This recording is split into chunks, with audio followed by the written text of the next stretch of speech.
श्री गणेशाय नमः। श्री गोपीजनवल्लभाय नमः। श्रीमद्भागवत महापुराण पंचम स्कंद अथैकविंशोऽध्यायः। सूर्य के रथ और उसकी गति का वर्णन। श्री सुखदेव जी कहते हैं, राजन, परिमाण और लक्षणों के सहित इस भूमंडल का कुल इतना ही विस्तार है, सो हमने तुम्हें बता दिया। इसी के अनुसार विद्वान लोग द्युलोक का भी परिमाण बताते हैं। जिस प्रकार चना, मटर आदि के दो दलों में से एक का स्वरूप जान लेने से दूसरे का भी जाना जा सकता है, उसी प्रकार बुरलोक के परिमाण से ही द्युलोक का भी परिमाण जान लेना चाहिए। इन दोनों के बीच में अंतरिक्ष लोक है। इन दोनों का संधि स्थान है। इसके मध्य भाग में स्थित ग्रह और नक्षत्रों के अधिपति भगवान सूर्य अपने ताप और प्रकाश से तीनों लोकों को तपाते और प्रकाशित करते रहते हैं। वे उत्तरायण, दक्षिणायन और विषुवत नाम वाली क्रमशः मंद, शीघ्र और समान गतियों से चलते हुए समयानुसार मकरादि राशियों में ऊंचे नीचे और समान स्थानों में जाकर दिन रात को बड़ा, छोटा या समान करते हैं। जब सूर्य भगवान मेष या तुला राशि पर आते हैं तब दिन रात समान हो जाते हैं। जब वृषारी 5 राशियों में चलते हैं तब प्रतिमास रात्रियों में एक एक घड़ी कम होती जाती है और उसी हिसाब से दिन बढ़ते जाते हैं। जब वृश्चिक आदि 5 राशियों में चलते हैं तब दिन और रात्रियों में इसके विपरीत परिवर्तन होता है। इस प्रकार दक्षिणायन आरंभ होने तक दिन बढ़ते रहते हैं और उत्तरायण लगने तक रात्रियां। इस प्रकार पंडित जन मानसोत्तर पर्वत पर सूर्य की परिक्रमा का मार्ग 9,51,00,000 योजन बताते हैं। उस पर्वत पर मेरु के पूर्व की ओर इंद्र की देवधानी, दक्षिण में यमराज की संयमनी, पश्चिम में वरुण की निम्नलोचनी और उत्तर में चंद्रमा की विभावरी नाम की पुरियां हैं। इन पुरियों में मेरु के चारों ओर समय समय पर सूर्योदय, मध्याह्न, सायंकाल और अर्धरात्रि होते रहते हैं। इन्हीं के कारण संपूर्ण जीवों की प्रवृत्ति या निवृत्ति होती है। राजन, जो लोग सुमेरु पर रहते हैं उन्हें तो सूर्यदेव सदा मध्याह्नकालीन रहकर ही तपाते रहते हैं।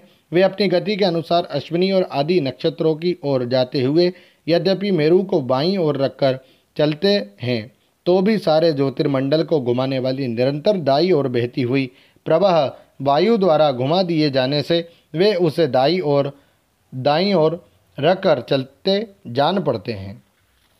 जिस पुरी में सूर्य भगवान का उदय होता है उसके ठीक दूसरी ओर की पुरी में वे अस्त होते मालूम होंगे और जहाँ भी लोगों को पसीने पसीने करके तपा रहे होंगे उसके ठीक सामने की ओर आधी रात होने के कारण वे उन्हें निद्रावश किए होंगे।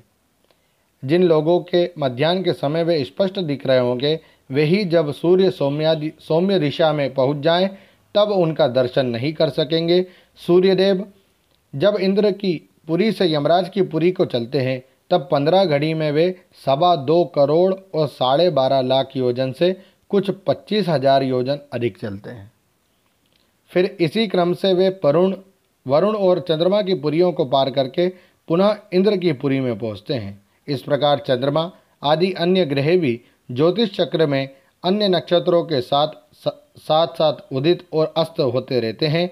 इस प्रकार भगवान सूर्य का वेद में रथ एक मुहूर्त में 34,800,000 योजन के हिसाब से चलता हुआ इन चारों पुरियों में घूमता रहता है। इसका संवत्सर नाम का एक चक्र पहिया बतलाया जाता है। उसमें मास रूप 12 अरे हैं, ऋतु रूप 6 नेमियां हाल हैं, 3 चौमासे रूप 3 नाभि आवन है। इस रथ की धुरी का एक सिरा मेरु पर्वत की चोटी पर है और दूसरा मानसोत्तर पर्वत पर। इसमें लगा हुआ यह पहिया कोल्हू के पहिए के समान घूमता हुआ मानसोत्तर पर्वत के ऊपर चक्कर लगाता है। इस धुरी में जिसका मूल भाग जुड़ा हुआ है ऐसी एक धुरी और है, वे लंबाई में इससे चौथाई है। उसका ऊपरी भाग तेल यंत्र के धुरे के समान ध्रुव लोक से लगा हुआ है। इस रथ में बैठने का स्थान 36 लाख योजन लंबा और 9 लाख योजन चौड़ा है। इसका जुआ भी 36 लाख योजन ही लंबा है। उसमें अरुण नाम के सारथी ने गायत्री आदि छंदों के से नाम वाले 7 घोड़े जोत रखे हैं। वे ही इस रथ पर बैठे हुए भगवान सूर्य को ले चलते हैं। सूर्यदेव के आगे उन्हीं की ओर मुंह करके बैठे हुए अरुण उनके सारथी का कार्य करते हैं। भगवान सूर्य के आगे अंगूठे के पोरुए के बराबर आकार वाले वाल खिल्यादि 60,000 ऋषि स्वस्ति वाचन के लिए नियुक्त हैं। वे उनकी स्तुति करते रहते हैं। इनके अतिरिक्त ऋषि, गंधर्व, अप्सरा, नाग, यक्ष, राक्षस और देवता भी जो कुल मिलाकर 14 हैं, किंतु जोड़े से रहने के कारण 7 गण कहे जाते हैं।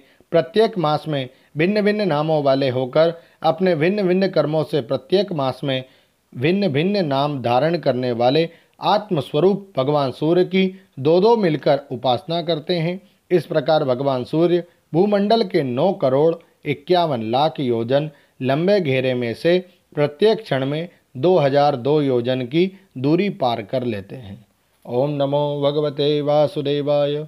श्रीमद्भागवते महापुराणे पारमहंस्यां संहितायां पंचम स्कंधे ज्योतिश्चक्र सूर्य रथमंडल वर्णनम नामैकविंशोऽध्यायः।